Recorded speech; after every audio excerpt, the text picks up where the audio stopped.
finally know the answer. Mayor Giuliani and the WNYC Foundation have announced an agreement under which our own nonprofit foundation will buy the radio stations for a big discount, but WNYC TV will go on the block to the highest bidder, meaning it will almost certainly be lost as public television. Foundation President Peter Darrow is quoted in the Daily News today as calling the moment bittersweet, and that certainly reflects my own feeling. As most of you know, I host programs on both radio and television here, and I've really come to value the cultural contribution of WNYC television on many levels to New York City: local public affairs, local arts programming, immigrant programming, and we have a wonderful, creative, and dedicated staff at our TV station, and all of that will be a great loss for us and for the city. But for those of you most concerned with AM 820 and FM 93.9, the news could hardly be better. We'll be owned by the WNYC Foundation, which has been raising most of our money anyway for the last 15 years, and it's the beginning of a financially challenging but very exciting new era getting out from under city government's wing. And I have the honor right now of introducing you to the president of the WNYC Foundation Board of Directors, Peter Darrow. Peter and I only met for the first time yesterday, which may seem strange to you, but actually is a good example of how the board has supported the independence of the programs here on WNYC. And we invite your phone calls right now on the sale and the future of this radio station, a rare opportunity for you as members or listeners to talk to our Foundation President Board. Our phones are open at 212-267-WNYC, 267-9692. And Peter, welcome to On the Line. Thank you very much, Brian. It is bittersweet. I'm delighted to be here and have a chance to talk directly to some of the listeners. We're going to be talking a great deal to those listeners. We really are now a true public radio station, and we expect to be more in direct contact with them. We're going to need their support in order to pay this purchase price. We really are on our own. We don't have the safety net of the city beneath us anymore. So our equity, if you will, is really owned by the public, as it should be. So we're terribly, terribly excited about what's happened on the radio side.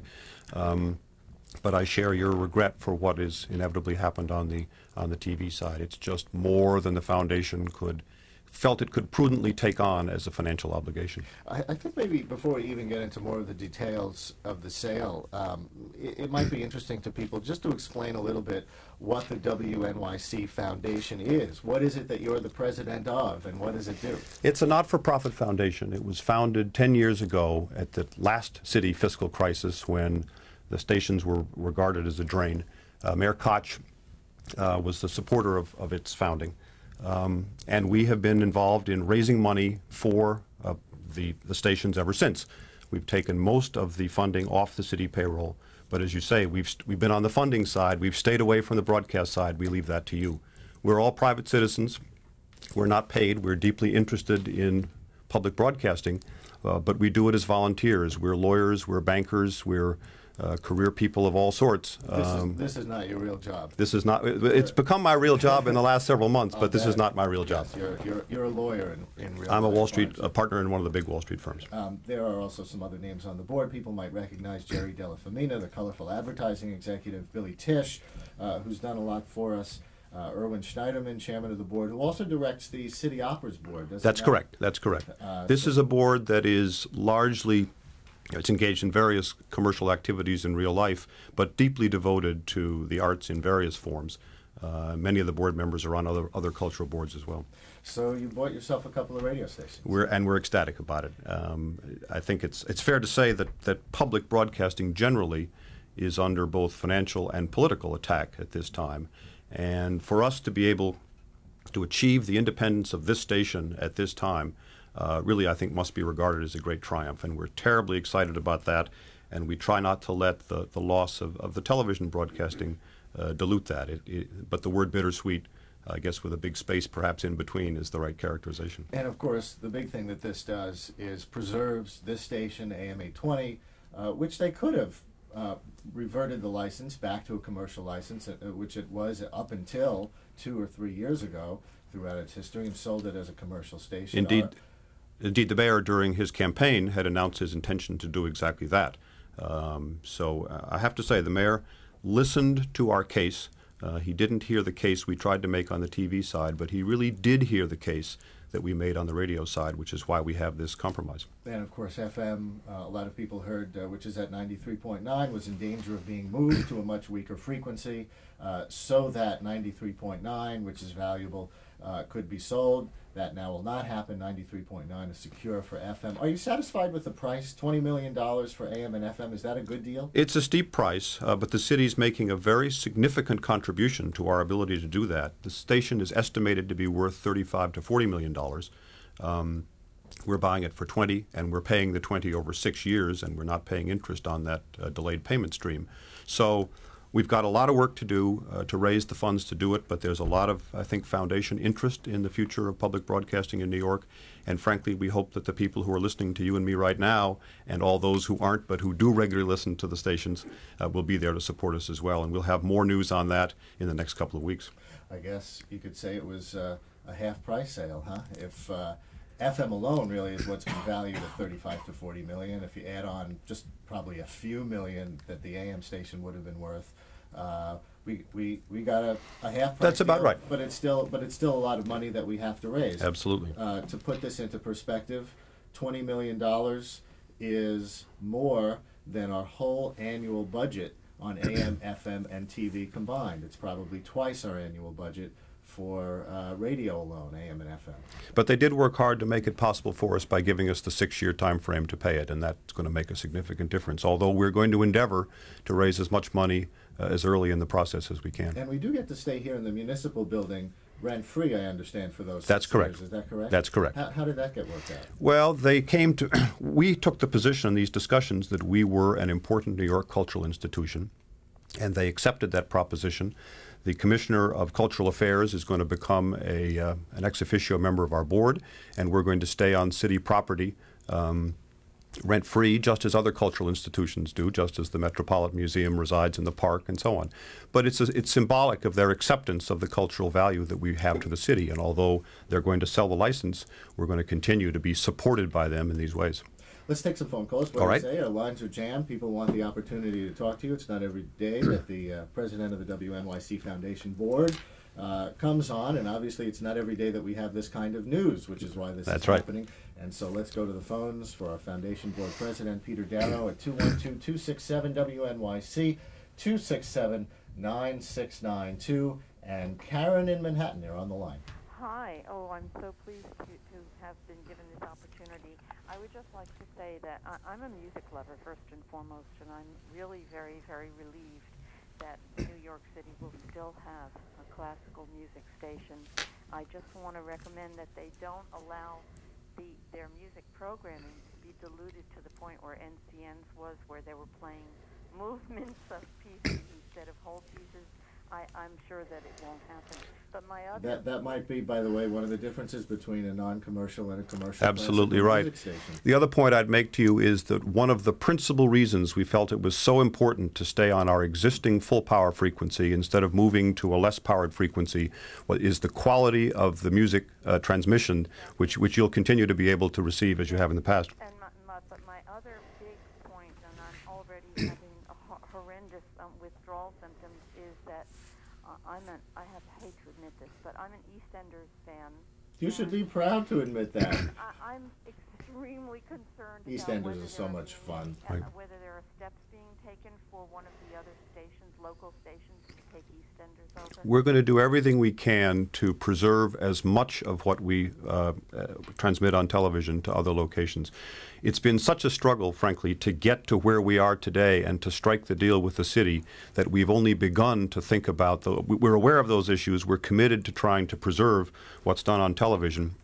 But I don't today have an answer for you as to how we're going to take those steps. I just thought that it might be a nice suggestion for the Long Island Yes. WLIW to maybe take over all the British stuff that they Yeah. have They may. NYC has, in the hopes that maybe they will attract even more supporters, because I would be willing to support both stations.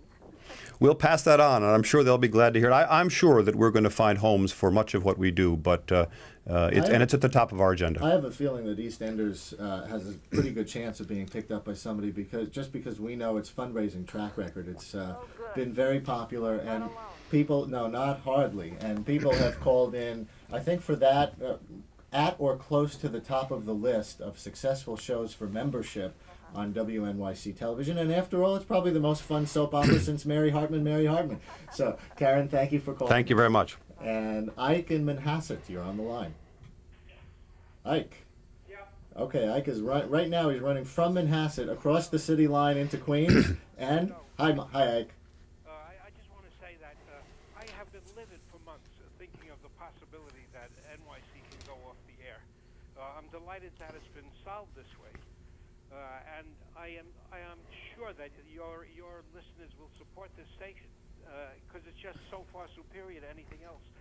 You know, insofar as the discussion of who will pay for public television, it's simple. The commercial stations should pay for it. They make plenty of money, and they put on a bunch of crap. Nevertheless, they should pay for public television. However, I can assure you that I'll be glad to pay for NYC. And for that matter, if it were privately owned, you would not have had Curtis Sliwa on. That's certainly right. That's certainly right. Well, I appreciate your remarks. You know, there are some proposals that commercial TV ought to be supporting not-for-profit TV. Unfortunately, we're no longer going to be in that business. But I appreciate your support, and we're going to be counting on you and all of our other listeners to help us get this done. I'm sure you can count on your listeners because we just love the station. It's the only place to get the kind of programming that you put on. Well, thank you very much. Ike, thanks so much for your call. And actually, we may lose all public funds in a fairly short amount of time. The city, as part of this deal, I guess, will be ceasing to give us any money, right? We're down. They'll carry us through until the closing, and it requires FCC approval to transfer the license to the foundation. Until that time, the city payments will continue, and after that, we're on our own. And we get, which means just under a year or so. That's about right. That's our expectation. Yeah, and we get about $1 million a year now from the Corporation for Public Broadcasting. We don't know if that's going to entirely go. No, we're well aware that we may be needing to try to raise endowment funds to replace at least some of that, because, of course, even if the Corporation for Public Broadcasting is preserved, one of the strong arguments that's been made in its favor, and that many of its opponents have begun to accept, is the importance of the support of rural stations that don't have the fundraising base that the urban stations have. So we may see grants increasingly going toward those stations and away from us, which means we'll have to raise the balance. And as Ike points out, it really is the end of the mayoral era at WNYC, if you want to call it that, from LaGuardia reading The Funnies, which was probably the single most famous moment in the station's history, to Mayor Koch's attempt to institute the John Hour, a little more infamous, right? To have, having the names of prostitutes John's read on the air, to Mayor Giuliani suggesting that we hire Curtis Sliwa, which probably got him into a little more hot water than he thought it would. I think it did. It was a mayoral agency in a way, and it's amazing that we were allowed to be as independent as we have been over the many decades. Well, maybe as a final step, I should point out that the mayor yesterday was asked whether he would make a contribution to the fundraising effort. He indicated that he would, and I remarked that he was at the very top of our list. So maybe that's the final act in terms of the relationship you described. Angela in the Bronx, you're on the line. Hey, congratulations. So happy. Well, thank you. Really ecstatic about this. I think this is going to be great for the listeners because I think it's going to create a closer relationship between the station, between the foundation, and between the hosts and the listeners because it's just more direct. I think that's right, and I regret the fact that this is the first time that I've done this and that Brian and I have met and so on, and I think we're going to need to develop a much closer relationship between the board and the staff, between the board and the listeners, between all of us. So we really are all in this together, and I think it's a very exciting venture, and I'm glad that you share our excitement. I also think it's going to be that the station and the foundation is going to be a beacon to other arts organizations because the way that you handled this challenge, and I don't consider the Republican challenge to be an attack. I really think of it as a challenge that created something very good. And what it created was an initiative, and what it created was creativity on your part in figuring out how to purchase these stations to show other organizations that they can survive without government money. I mean, some of the greatest artists in the world made their art without government money. And I know that we have that kind of imagination. We have those kind of resources in America, and we need to use it. And this is an excellent example to arts organizations throughout the country to to really not give up hope, to put their heads together, to join with the public. It's the audience that counts. All this stuff is done not to get money from the government, but to get the audience